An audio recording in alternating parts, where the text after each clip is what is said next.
The future of film and TV production is in Ontario. We've expanded our studio space. We've built virtual production sets, Canada's largest backlot, and an unparalleled workforce. Our Ontario Green Screen program ensures a more sustainable industry. We are Ontario, and we're ready to roll. For 6 exciting years, we've shared stories connecting us to each other and our region. Celebrating our internationally recognized storytellers, encouraging diverse and emerging voices, and bringing you the best our region has to offer. This October, join us however you choose, online from home or in person in downtown London. The Forest City Film Festival invites you to see what's on. First, I just want to thank everybody for being here and welcoming everybody to our event. This is our first event of the day and of the weekend. We're really excited to have everybody here and for everybody to be taking the next logical step in their filmmaking career. This is our first inaugural year of the Ontario Screen Creators Conference, obviously a part of the Forest City Film Festival. This is where we are going to be taking the next steps for filmmakers so that we can move forward in our careers. So before we start, we are filmmakers and therefore we are also storytellers, and I do need to acknowledge some of the storytellers that I do need to make a few acknowledgments before we move forward.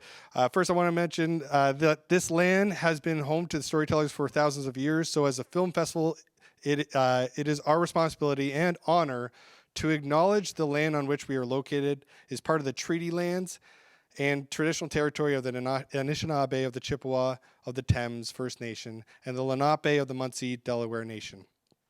It is also the traditional territory of the Oneida Nation of the Thames, which is a part of the Haudenosaunee Confederacy. This territory is subject to the Dish with One Spoon Treaty, a covenant between the Haudenosaunee and Anishinaabe to share and protect the land and resources. This land has been the home of storytellers for thousands of years. As a film festival celebrating the region of southwestern Ontario, it is our duty and our honor to recognize the Indigenous peoples of the region. I also have a few other people I do need to thank before we start.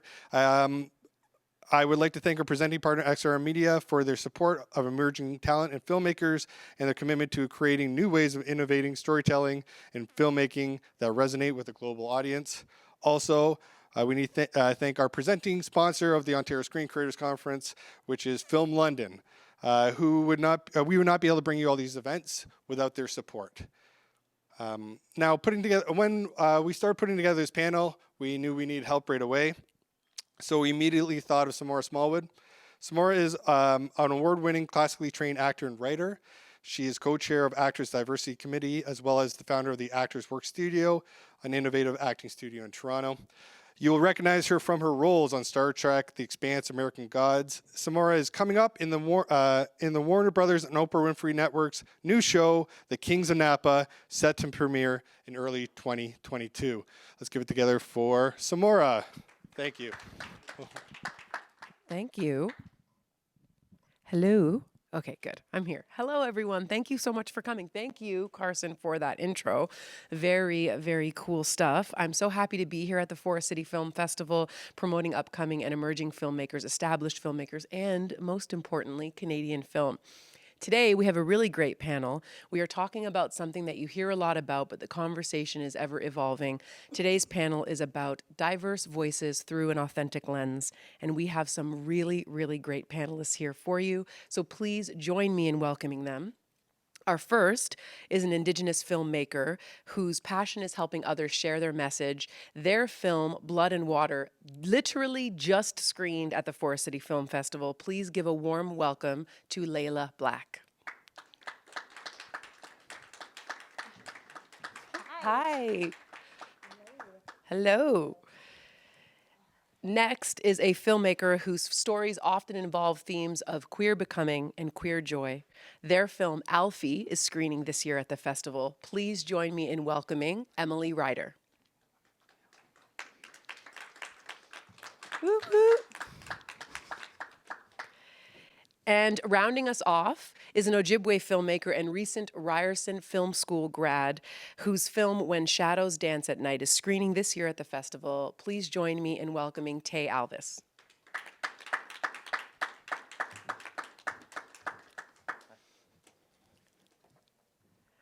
So we're here. We're doing it. We're making movies, telling stories. I am, as Carson mentioned, Samora Smallwood. I am an actor, creator, an ACTRA Toronto union leader. Thank you so much for being here. As mentioned, today we're talking about diverse voices through an authentic lens.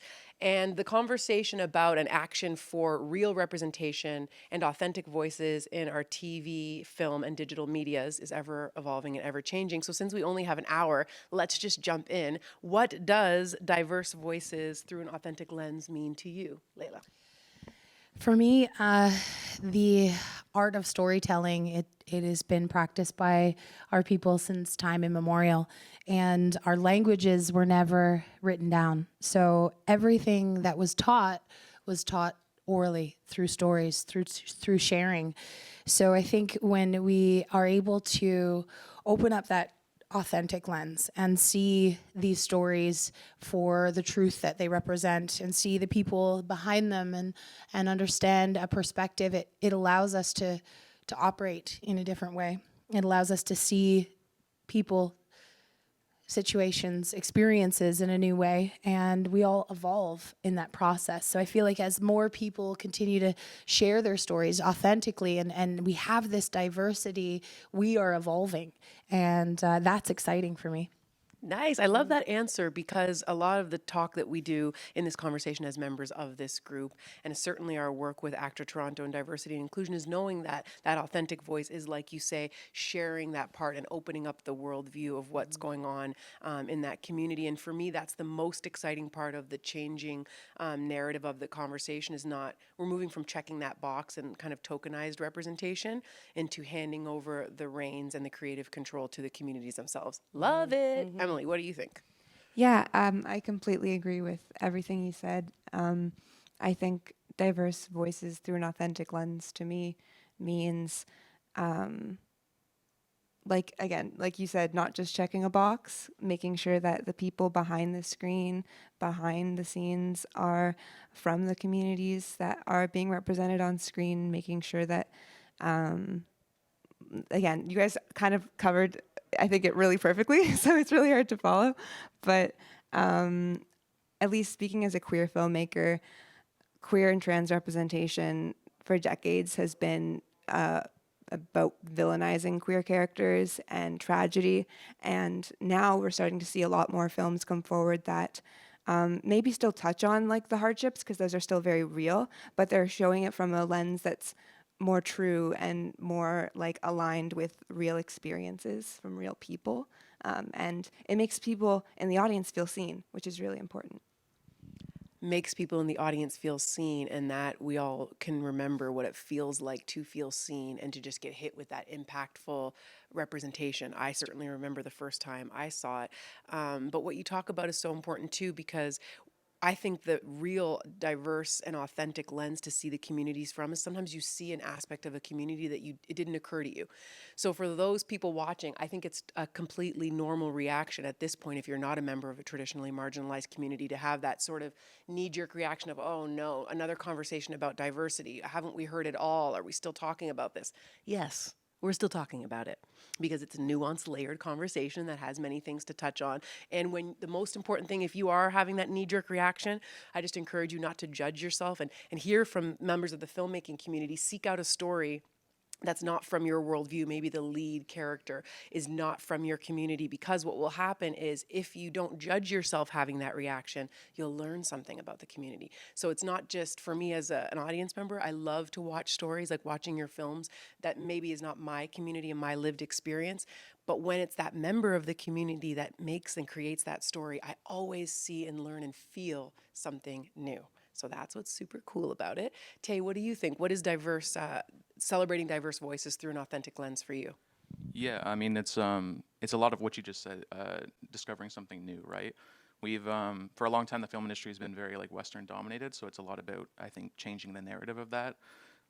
For a long time, it's just been, white male directors who have been kind of taking the reins, especially in North America. But I think that's changing, and I think like audiences I think diverse voices for audiences are, recognizing something new, like you said, even if they think they already know everything about their place in the world. So yeah, I think like Indigenous voices, queer voices are good examples of that.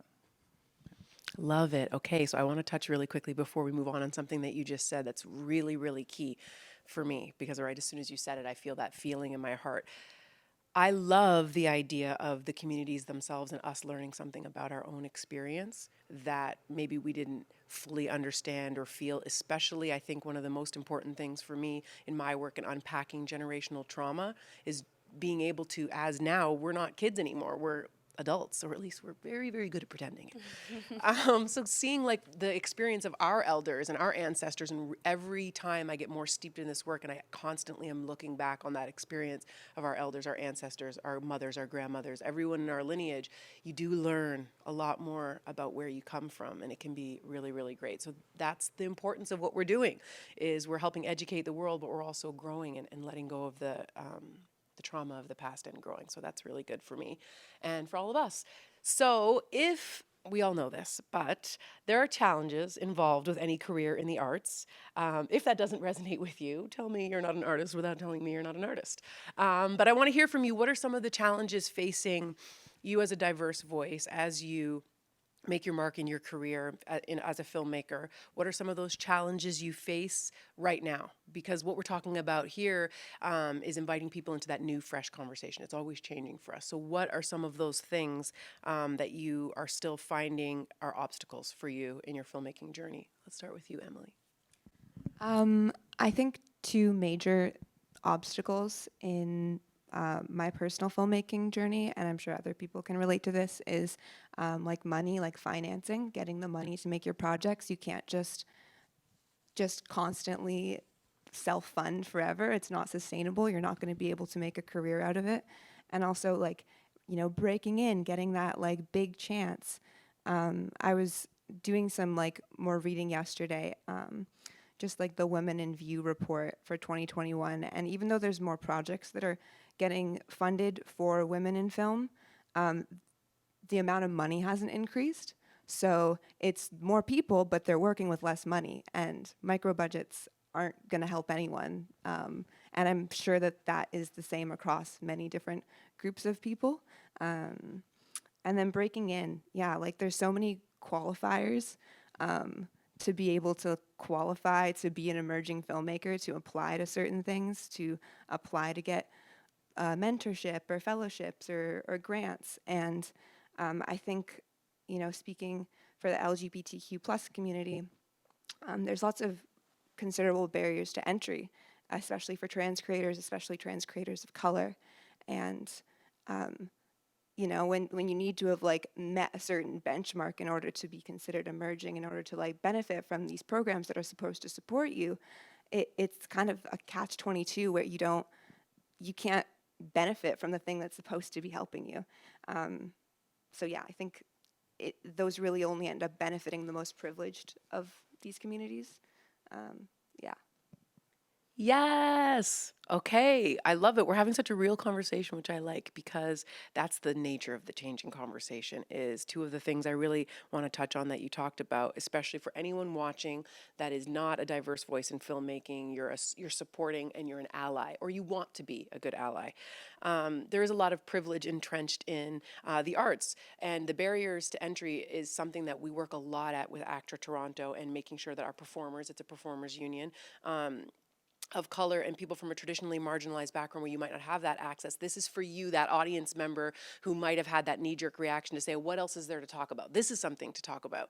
The idea that two people, filmmaker, writer, director, performer, whatever part you play in what we do, you might not have had the same opportunities as someone else at that exact same age. So when you're coming into what Emily's talking about, you want to apply for a grant. Perhaps you don't have all of the short films, and perhaps you didn't have all of the ability to self-fund, to make projects that help you establish yourself as what's called an emerging filmmaker. So understanding that as an ally, if you are one or you endeavor to be one, to know that you want to be able to move past making a short film, because I've watched all of your projects. They're beautiful. You have a really clear point of view. So you want to get funding to make a feature, to make your next project. So I think for allies, to move past the back patting of saying, oh yeah, I watched that short film at that film festival and it was really great. That moved me. And then you move on and you forget about it. Those allies in our industry, if you're wondering how you can help, galvanize and really look at the funding structure and how you can reach and support emerging filmmakers, truly emerging filmmakers, and help dismantle some of the barriers to access. So I think that's a really important takeaway in what you're talking about, is how we look at emerging filmmakers and what that means. So Taye or Layla, just jump in. What are some of the obstacles that you're facing right now? I think an obstacle right now too is we mentioned like tokenism earlier, not wanting to be recognized just solely for your culture, for your ethnicity, for your gender expression, for your identity. So I think a problem right now too is like we're all filmmakers and we want to make films, but we don't want to be confined to a box, right? We want to be free to express ourselves and tell our stories authentically. And so I think that's something that I struggled with, at least with my film a little bit, not wanting it to feel like I'm, beating the audience over the head with like, this is something new, you should pay attention. But trying to make it feel familiar using genre, just trying to, that's another thing too, is, letting audiences know that this is new, don't treat it as foreign, don't look at it as different. It's something that's exciting, and I hope audiences continue to kind of take interest in, stories like ours.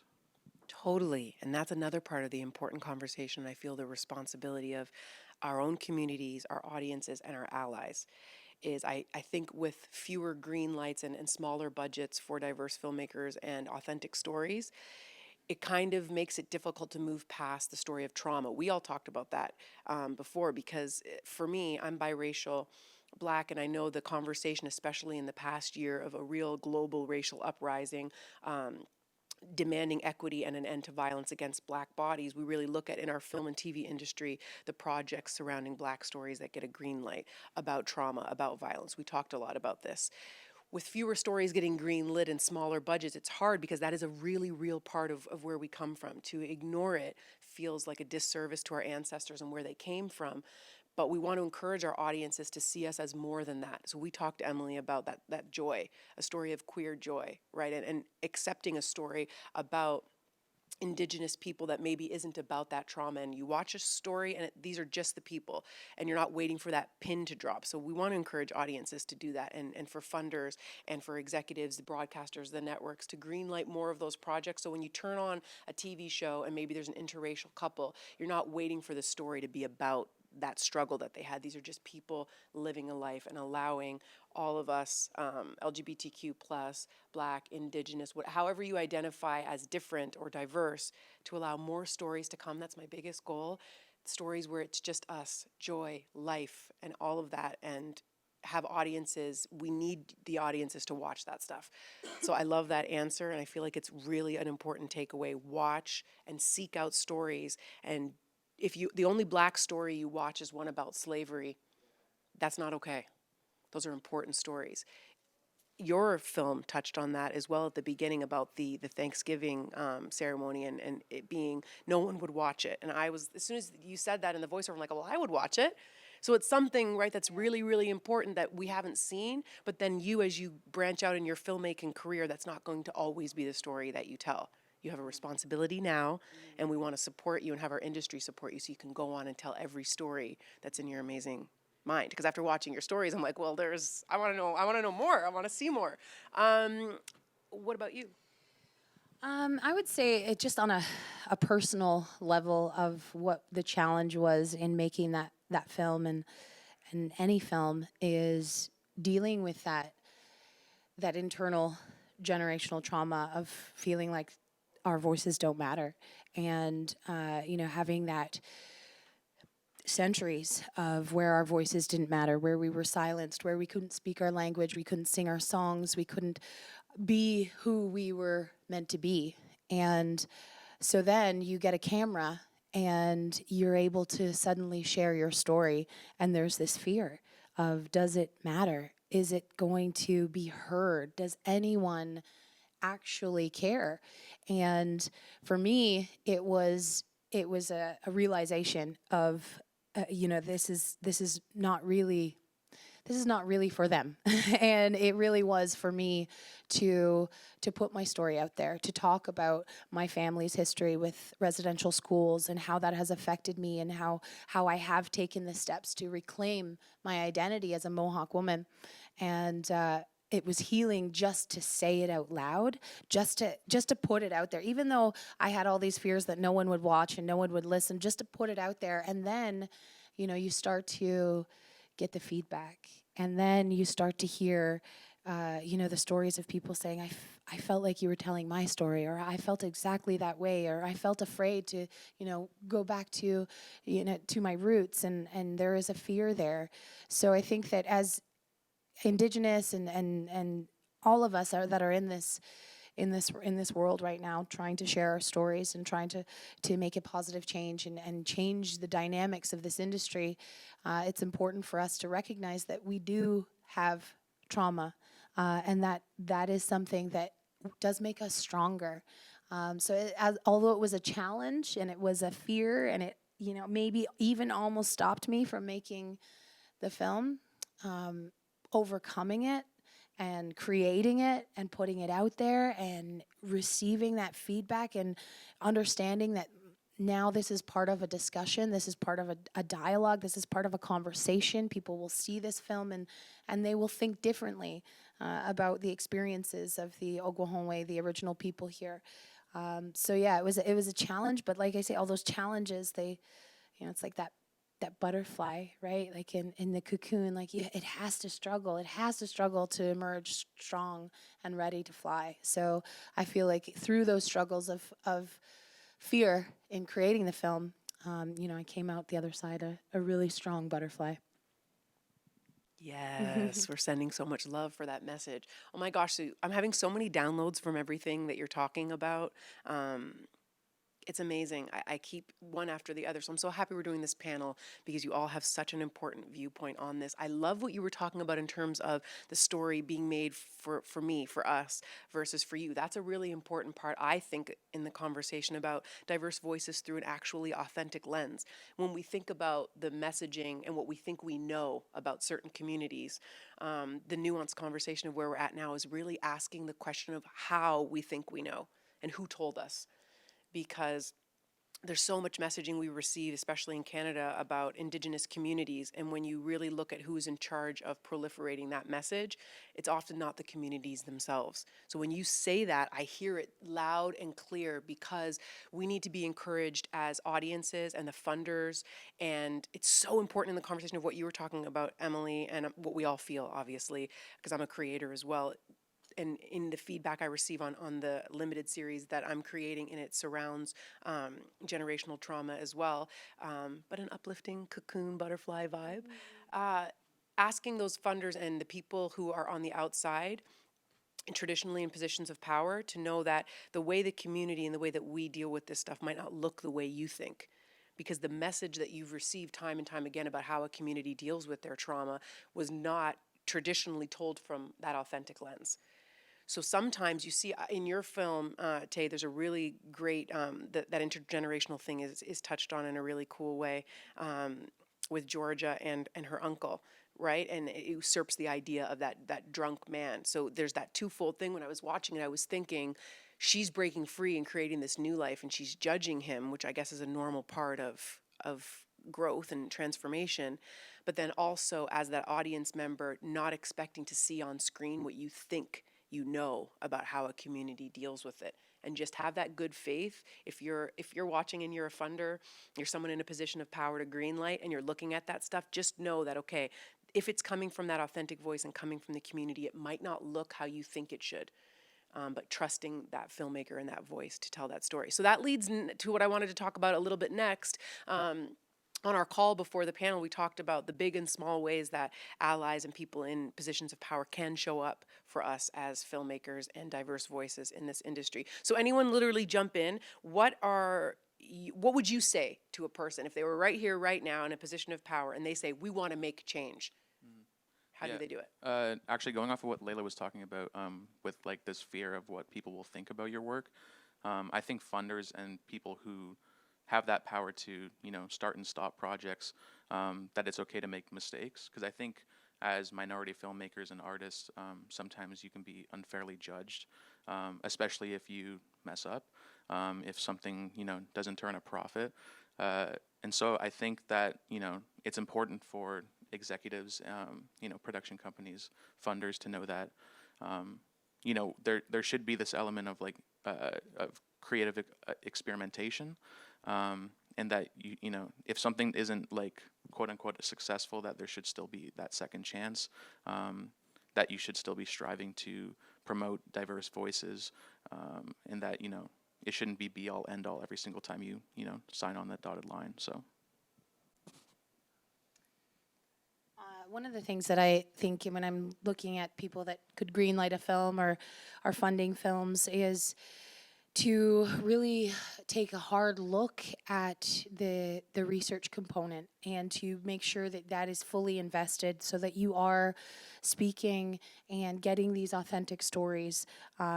In our Indigenous community, it's very important to have the consultation of the community, of residential school survivors, of elders in the community, and to make sure that the information that you are sharing is accurate, because it has to come from that authentic voice. And as far as us in the industry and how we can make a change, because I think that as I've started to go to film festivals and speak on panels and meet other directors and become submerged into this world, I start to be aware. Sometimes I feel like I'm Neo from the Matrix, and I can see these issues, these colonial ideas that have been passed down into the entertainment industry that are really poisoning it from the inside. This comparing, this measurement of our success and our worth and our value, the cliques and the cool clubs and that you have this film festival award and I don't, and so my film is less. And so understanding that going back to that idea, that Indigenous wisdom, that we are all part of this circle in this industry, the funders, the actors, the directors, the camera crew, all of us are in this, the audience in this circle, and we are all connected and we are all vital and important in this process. And I think that when we recognize that, and it's not a race, it's not get there first, get there fastest, get there with the most income and the most views and the most likes and the most shares, but it's actually a circle and it's actually a cycle, and we all work together to make that change and to be integral to and see that value in that relationship that we have each other. It's not a competition of my film against Emily's. I see the value in her story, and I can learn from it and I can experience it, and we're important together on this journey. So that for me is one of the big changes that I'm pushing for. Big time, yeah. Okay, so right before we jump in, I really want to connect a little bit of what you two were just talking about, because I think, honestly, I get emotional as you talk about it and thinking about it, because one of the things you're touching on that is so important, and I hope everyone watching who has a dream for a story, the dream you have for your next story, the dream I have for my story, when you're sitting there to create and write, what you're talking about the opportunity to fail and to not be perfect your first or second or third time, and writing from that authentic place of here's where I come from, and not trying to compare and be like anyone else, is so integral to the conversation about diverse voices, because I definitely have been sitting down writing a story and trying, and been in that place where you're trying to be the thing that they like. Mm-hmm. And it can really, really mess with you, because then your authentic voice is completely gone, and then you might reread something and be like, okay, it's just not here. This is not what I'm trying to say. So having the ability to not put so much pressure on a member of a community, if there is only one person of color in a writer's room, for example, to not put all of the pressure on that person to be representative of their community and to be perfect, because nothing good can come from perfection. So this is a big part of the current conversation that we're having, is being able to not be perfect or great at the first time, but for your potential to be what people invest in. I feel a lot of times for filmmakers and creators of color, or from traditionally marginalized groups, you have so much pressure to be perfect your first time, and it really can stop the creative flow and not help you reach your potential. So I was listening to this podcast. There's an amazing film called Antoine Fisher. It's written by a young black man who grew up in the foster system in the U.S. It was his own story. He wanted to write it.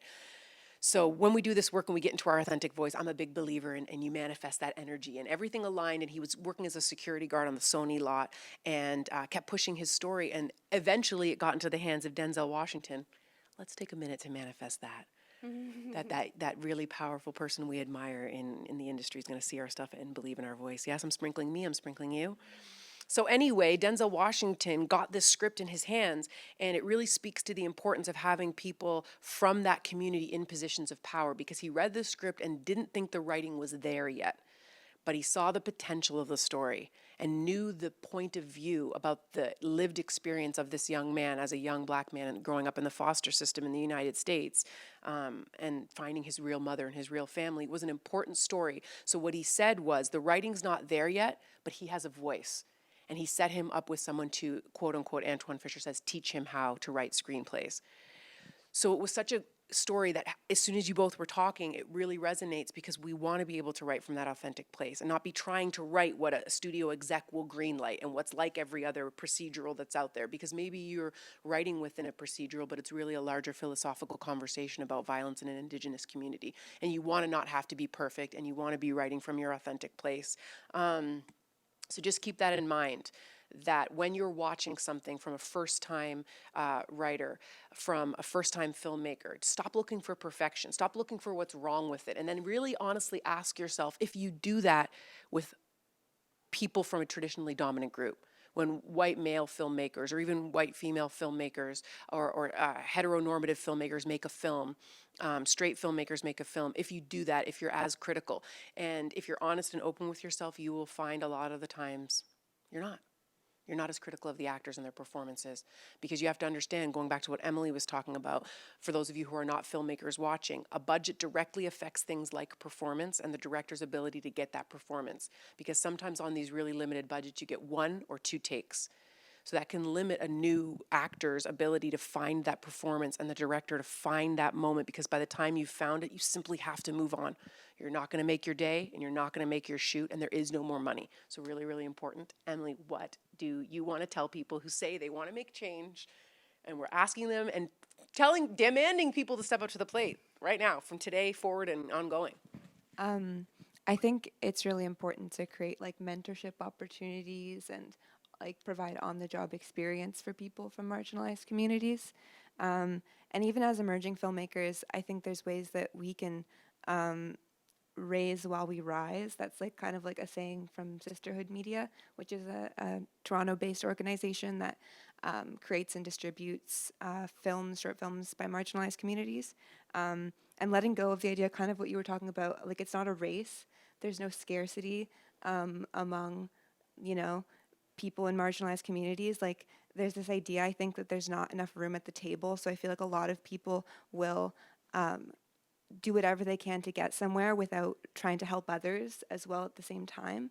And I think that just reinforces what keeps us down to begin with. And when we're making our films, we have the power to decide how we run our sets, how we run our production. We don't need to follow any like expectations, any like heteropatriarchal, colonial kind of like guidelines that how things have been done. We don't need to do that. We can make a safe set. We can make like safe production processes for everyone involved. And like, I think that's going to make a difference. That's going to make people want to stay in the industry. I think another huge issue with our industry is like the turnover and people not being able to stay because of how toxic and how demanding and how unsafe it is. So yeah, as emerging filmmakers, we get to control, we're kind of working in isolated bubbles with our films. Like we have that control. It's kind of like freedom in a way. And like we have the ability to be like really audacious in the stories we tell and things we do, because we're not necessarily tied to bigger corporations or bigger organizations. But then the people from those organizations keep that in mind as well. Like, make a code of conduct for things to be safe for people on set. Make sure that's enforced. It's not just there sitting on a wall for like, for good looks. Like I was working on a show a few months ago, and like they had like this like folder on like a drive about like diversity and inclusion and all this good stuff, but I don't think anyone ever opened that folder and looked at it or applied it. Like it was very much just kind of like checking off a box. So yeah, like, you know, it's good to have those things. It's like the bare minimum, but make sure that it's actually being enforced. It's actually happening. Hold yourself accountable for those things. Very, very nice. That's one thing that we're hoping to have now in the wave of the global pandemic and COVID. You know, when you work on a show, there's training involved and you have to prove that you've taken it in order to work. So that would be really great to see that with diversity and inclusion. That's something that we're fighting for sure. And could I just say something about that scarcity mindset? You know, understanding where that scarcity comes from. You know, Indigenous people have been in survival mode for over 500 years and have never felt abundant, have never felt like they could have it all. So when you have been conditioned that way through generations of taking what you could get, barely surviving, and feeling that insignificance, you know, then you get into an industry where there is opportunities are starting to open for Indigenous filmmakers and, you know, actors and musicians and artists. But there's also that fear and that pre-programming that we've been programmed that, you know, there's only so much and there's only so much space and they're only going to give us this much time. So take what you can get. So I think that that's really important as we go into this industry to heal that and to understand that there is abundance and each of our stories are valuable and distinct and significant and important and integral to each other to continue. So I think that scarcity mindset is there, but I also feel like we can heal through it as we support each other and encourage each other and lift each other up. Totally. I mean, when you talk about the scarcity mindset, and we were having a conversation about the big and small ways that people can help, I know sometimes it can feel really insurmountable, especially if you're an ally, because you can also be an ally within a community, right? I'm a biracial Black, but I'm also a straight woman, and I'm not a member of the Indigenous community. I'm not a trans person, but I show up for those communities in the work that I do all the time because it's important. But when you talk about the big and small ways, one of the small ways I think you can, if you're feeling like, oh my God, how can I make the change from where I'm at? Raise while you rise, which I really, really like, is just listen for the language that you hear on a set. Listen for the language you hear in a place. And when you come into a place, I think one of the things we really have to disavow ourselves are, especially if you are a member of dominant culture and you want to adhere to the idea that you're colorblind. So I'm colorblind. I don't see color. That's a way of silencing, and that's a way of erasing the lived experience of communities, and it's a way of keeping yourself comfortable. So that's one small way that you can go into a place and start to notice how many people of color are there. Start to notice how many people who are not like you are in a place, and let it make you feel uncomfortable, because you want to say, or you might want to say, I don't see color, I'm colorblind. I hear that all the time, right? I don't see the world that way. It's not a good thing, because we don't do that. I never walk into a place and have the privilege to not notice how many other Black people are here, how many people of a diverse background are here. I notice it immediately. Would you relate to that? Is that something that you do? That's something we all do, right? So it is a privilege to walk into a place and say, I don't see color, and it's not helping a community. So really start to go into a place and notice, and you'll start to notice what we talked about, right? That pressure on that one or two people who are representing an entire group in a place. So it's a good thing for you to walk into a writer's room or walk onto a set and start to notice how many people from different communities are in the different departments. And when you do, you'll start to adopt and be able to see the way someone who's not like you sees the world, and that's how you make change, because then you'll be able to do the small ways of saying, what are we doing about bringing in new writers in the writers? Are we doing any mentorship this season for writers from emerging communities? Because now you've done that work of disavowing yourself of the idea that I can be colorblind, and you've noticed, wow, we've had one writer of color in this season in the writer's room. We need to do better and do more. You hear somebody say something on a set that's sexist or racist, even if it's a joke, because a joke is that tool and that way that someone in the culture we're in now to suss out and see, is it okay for me to do this? Just say that's not cool. The easiest thing, I've been doing it. I've been doing it, but anyone can do it. Just say that's not cool. Those are the little ways that I would recommend in addition to all the great ways. But when you say that, that's what I hear immediately is like go into a place and start to notice how you can affect change just using your voice. Do you have anything to add, any of you, to that? Because it's such an important part of everything we're talking about. Yeah, kind of going off of what you said about like, you know, walking onto set, taking a look around and being like, who's missing? There's so many minority creators who are just waiting for their chance to show what they have, you know. I mean, like with Shadows, for instance, we got to work with one of these big casting agencies or networks, you know, that from Canada that were designed to help find actors for our films. And we went to them, and they give you like their questions, who are you looking for, and like, you know, how old, what ethnicity, and like for who hasn't seen my film, it's, you know, it's based on Indigenous folklore. It's an Indigenous film. It needs an Indigenous cast. And scary as hell. And scary. And you know, we went to them. We were like, we need an all Indigenous cast, not thinking that was like a huge order. And they came back to us and they said, if you want to find anyone for your film, you should consider opening up the ethnicity. So that was kind of a huge blow, just because I was thinking, like, if anybody else, even like non-native creators who are going to this agency looking for to fill a role with an Indigenous person, they're probably being told the exact same thing, and they're probably going to, you know, abide by that so they can find someone for their film. So we had to cast, you know, old-fashioned way, just posting something on Facebook.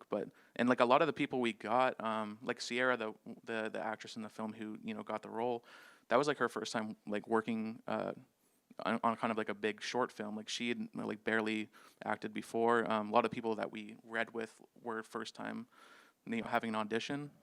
So, you know, it was apparent that like there's a lot of people out there looking for an opportunity. They're just not even being invited to walk through the door. So a few years ago, I was at like a diversity panel, like watching a diversity panel at TIFF about casting, and the president of the Casting Society of America was there talking about what you were talking about, kind of, about how there needs to be more initiatives to bring casting directors and casting agents like to different communities and like open up that like dialogue. Like an example he gave was he ran a workshop day where like he paired like casting directors with blind actors, because so often and none of us, I mean, I actually shouldn't say this, but we're not talking about disabled filmmakers on this panel at the moment, but that's another huge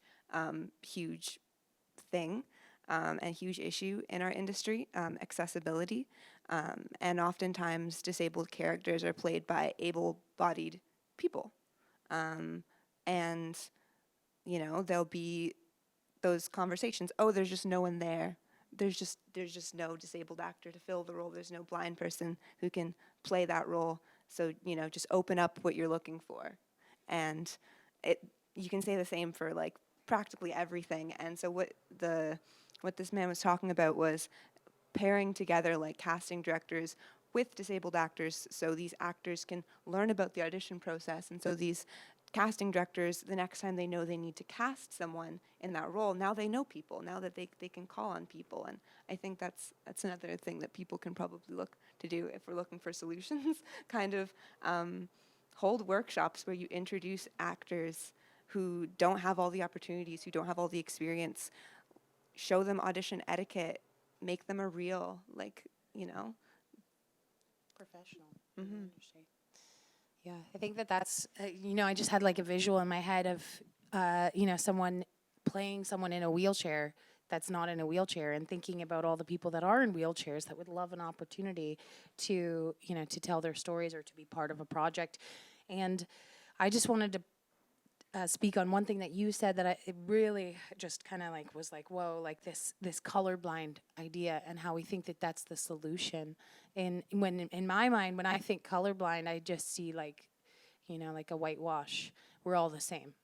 And I think even though we're, you know, there's that message of we're all the same, we're all human beings and humankind. It's so important for us to be able to be aware and distinct of the differences between us and the different lived experiences, the different traumas, the different teachings, the different history blood that runs through us, and understanding that and appreciating it, and really recognizing it, not as a bad thing, not as something to exclude or judge or criticize, but to celebrate and to see those differences in color, in experience, in gender, in our lived lifetime, and see those as, you know, a rainbow. So rather than colorblind, we're seeing this rainbow, and I think that that's the way. And a deeper understanding, right? Even if, as soon as you said it, I was thinking, like, even if you look at the branding around COVID-19, the idea that we're all in this together, it kind of does the same thing. It's the erasure of the challenges that people face. We're not all experiencing it the same. We're all in the same storm, but we're not all in the same boat. So when you talk about even COVID-19 and how people can be adversely affected, just look at language in the world. That's the easiest way to do it, and you'll start to see it. Every time I hear it, I'm just like, no, we're not, because I'm experiencing COVID-19 certainly different than people across our community are. So that's one really big way. Two things that we did at ACTRA Toronto, though, that I was really proud of in terms of what you guys were talking about, is we did an audit for all of the casting houses and the accessibility. How differently abled performers are able to access a place, because I'm not a differently abled performer, and to do the audit was eye-opening to realize that some performers will show up at a place. This is all in the before times when we were auditioning in the real world. Now we're auditioning at home on tape. But when we were going into the real world, finding the service elevator was often the way that differently abled performers would get into a space or use a different space than other actors. So we did an audit, and all of the casting houses had to raise the bar and become accessible to all performers. So that was one thing. Another thing we did in terms of the casting conversation was the language. We interviewed all different performers who consider themselves BIPOC and asked what are some of the words and languages in breakdowns. A breakdown is the description of your character before you audition. That is infuriating. And you know, sometimes the filmmaker provides the breakdown, the description of the character. Sometimes casting does it for you based on the script. And then, so there were words that are no longer able to be used in those breakdowns because you don't know that they're stereotypical. The word angry, for example, or no nonsense to describe a black female character is really kind of stereotypical into that angry black woman lane. So those are some of the ways that we make change, but there's so much more to do. And in terms of the casting conversation, yeah, casting offices need to know and see more people, and it's an industry-wide thing because you can't just put it on casting because they're getting their timeline from production. So it's difficult. You want to be able to see more actors and open that up, and those workshops are always a really great idea. But there is also a responsibility on the behalf of the performer, the diverse performer. I'll speak from that side because we're at ACTRA, I'm a performer and it's a performers union. When you want to be that actor, and even if you're a filmmaker or a writer, you don't have as many opportunities to go in and practice like your counterparts, kind of to what you were talking about, which is one of the main things we saw when some of the casting offices were casting stories with diverse stories and bringing in those performers. When you don't, so keep that in mind. The open ethnicity thing in a casting breakdown when you're looking for actors is often, and we crunched numbers, and I personally did in an Excel spreadsheet because that's just who I am. All the auditions I went on that called for open ethnicity, and I know they saw me and other performers of color, and then how many of those roles went to white performers. So it's often a loophole for them to get away with it. So we have to have the responsibility to be good and keep an honest, be self-aware about how sharp you are at your craft. I always say this to actors so that when you get that chance to go in, you might not be getting that role because it might not be your part, but you're going to show that you are ready and that you can do your work. So for now, that's the way that we show up for our communities and Raise While We Rise, is every time I go in, I'm having this conversation, but I'm also showing that I'm ready for this work, and so are we. Carson, I'm not keeping track of time, so you'll keep me track. We're good? Okay, awesome. So thank you. We're going to do some Q&A and see what questions other people have for us. But I really have learned a lot from everything that you've said, and we've had a good flow. Reciprocity, baby. Mm-hmm. Yeah. Okay, you'll tell us what's up. Thank you for coming, everyone. Yes, thank you. And our online audience that's watching. Hi, Mom. If you go ahead and say your question, then I can restate on the microphone so that they can hear on the live session.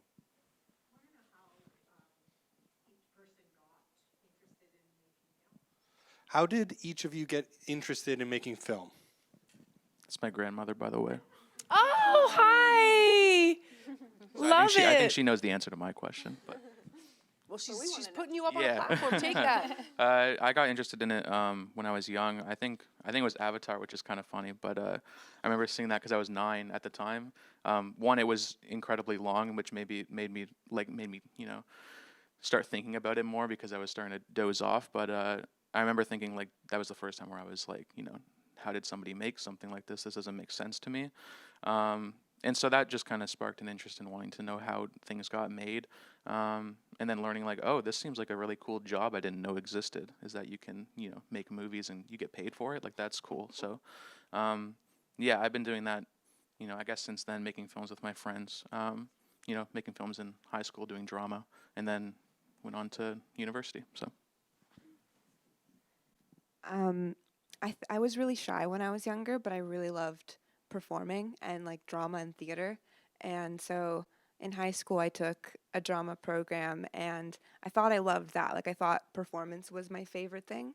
But then in one of the years, I think grade 11, we had to do a director's unit and it was just an entirely different experience. And like I thought performing was like the definition of catharsis, but then being able to like sit back in the little like light booth and control all the sound and lights and see my two friends acting out like something I had written and performing how I had rehearsed with them was just like super exhilarating. And I knew then that I really wanted to do that. And I was starting to get more into like be a fan of movies by the end of high school. I always liked movies, but I got into a bunch of like 80s, like John Hughes movies, coming of age, and felt so seen by what those kids were going through. And I kind of married those two things. Like I loved directing and I loved movies, so I was like, I want to do that.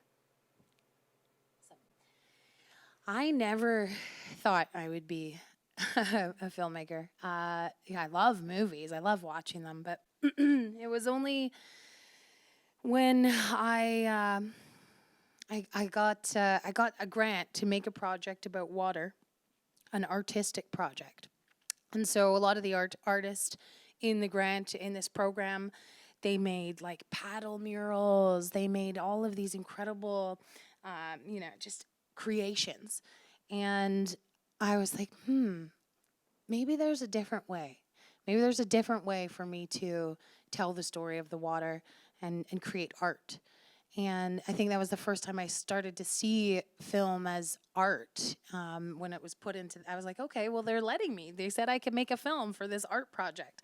And so I made the film on my own, and I just kind of, it became almost like my step, my path to healing the generational trauma of residential schools and just this identity of who I am and my voice and giving it significance and making it matter and having it be heard.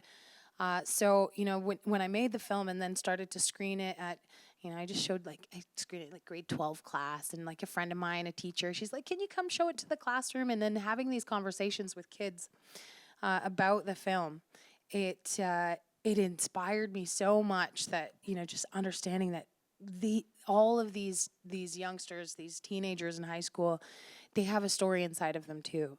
And, so the idea of making films and being a role model, being an Indigenous woman filmmaker, actress that someone can look up to and identify with and see, she did it, I could do it.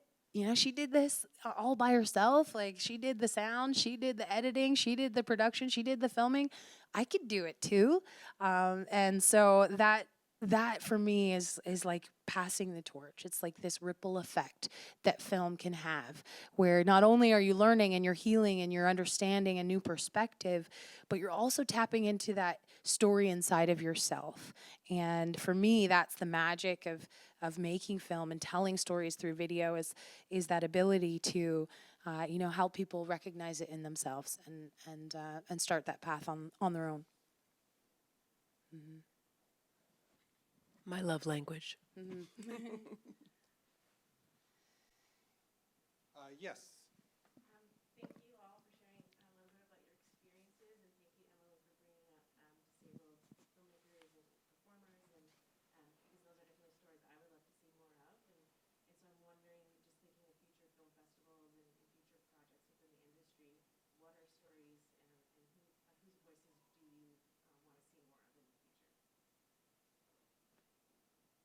I definitely want to see, well, more queer and Indigenous and BIPOC stories, but especially disabled stories. One of my good friends is a disabled filmmaker, and we have lots of conversations all the time just about like how like insurmountable it can feel sometimes to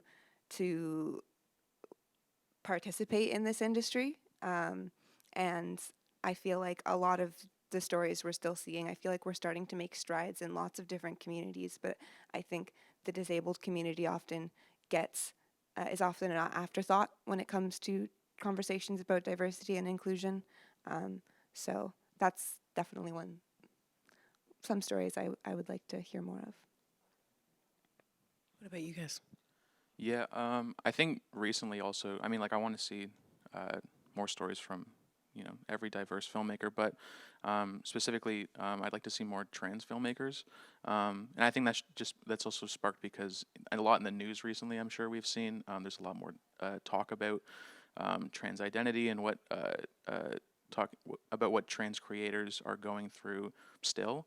And so, yeah, I mean, like I'd say that I took more of an interest in LGBTQS plus filmmakers and stories like later in life, more when I got to university and could I met a lot more new people, and so I just want to see more of that. Yeah. Spoken like a little baby later in life. She's still the beginning. That's fair. It's a long road. Yeah, totally. What about you?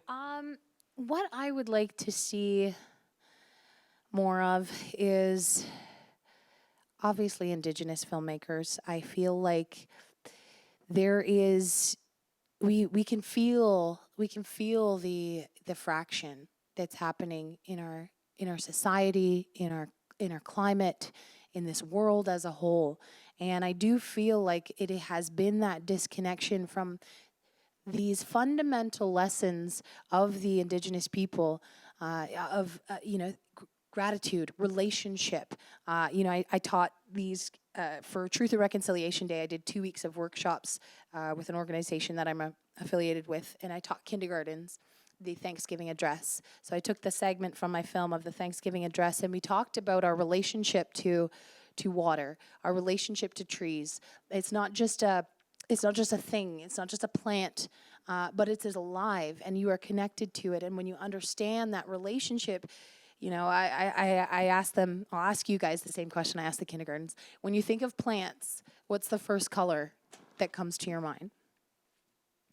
Green, right? So green, as I identified this with these kindergarten children, green is like this magical color in all around us. Every time you see green in the world out there, understanding that relationship that you have to green, because it's on a scientific level, it is this photosynthesis, magical, interconnected breathing cycle that we could not live without green in this world. So when they see green now, they're going to see green differently. All of those kids, when they go out there, they're going to remember green is magic. Green is magic.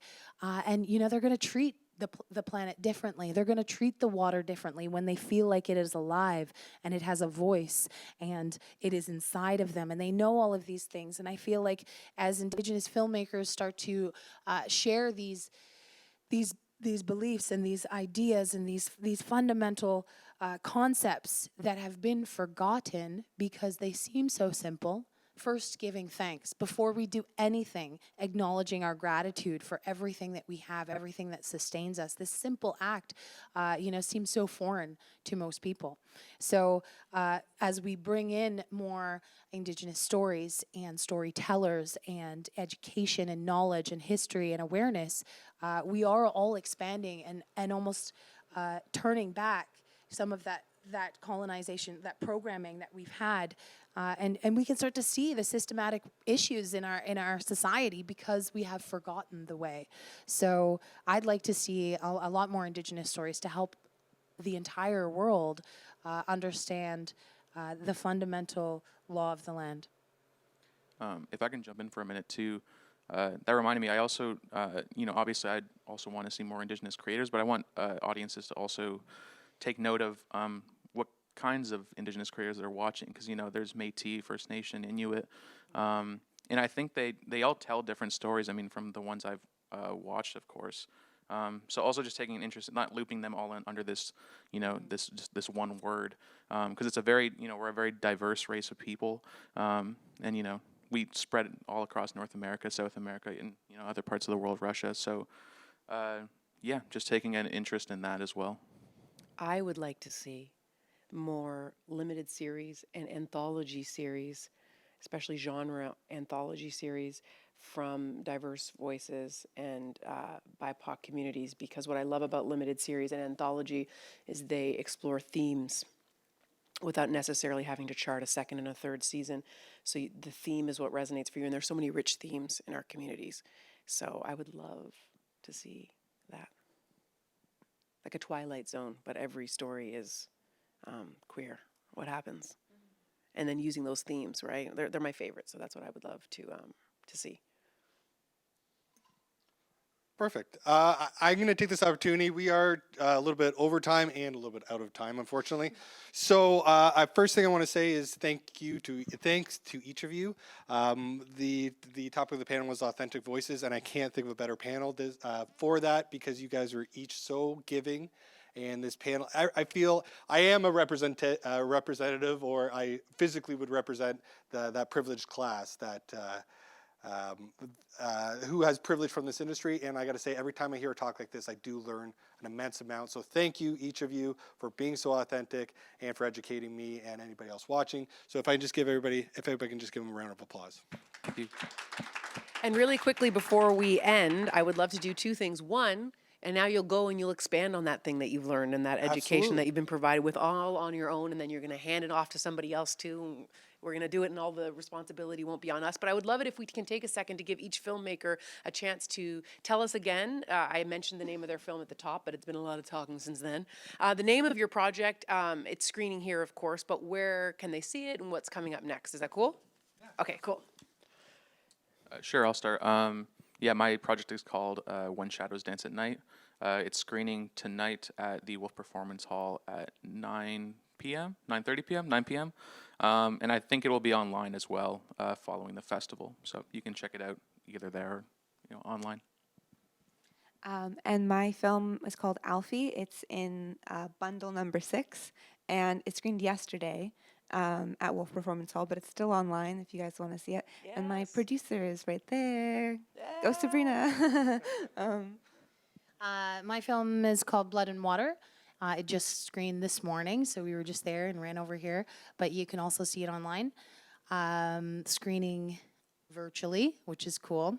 I do like this virtual space that we are in. It although it has its disadvantages, the opportunity to be able to reach a large audience, have people see these films all over the world, literally, is absolutely amazing. So, yeah, I've got some new projects coming up. I can't say anything about them yet, though.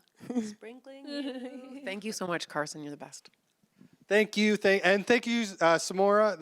I can't see this conversation happening without you and your help. Ooh, so thank you so much. It happened before me. We're doing the work on the shoulders of many people that came before That us. is very but I true. appreciate that shout out. Absolutely. Okay, so thank you, everyone. Thank you for everyone online as well for joining us, and I welcome everybody to join us in our next couple conversations. Next coming up would be volumetric capture, which is leading edge technology that's going to be revolutionizing the industry. It has already started and it's going to continue.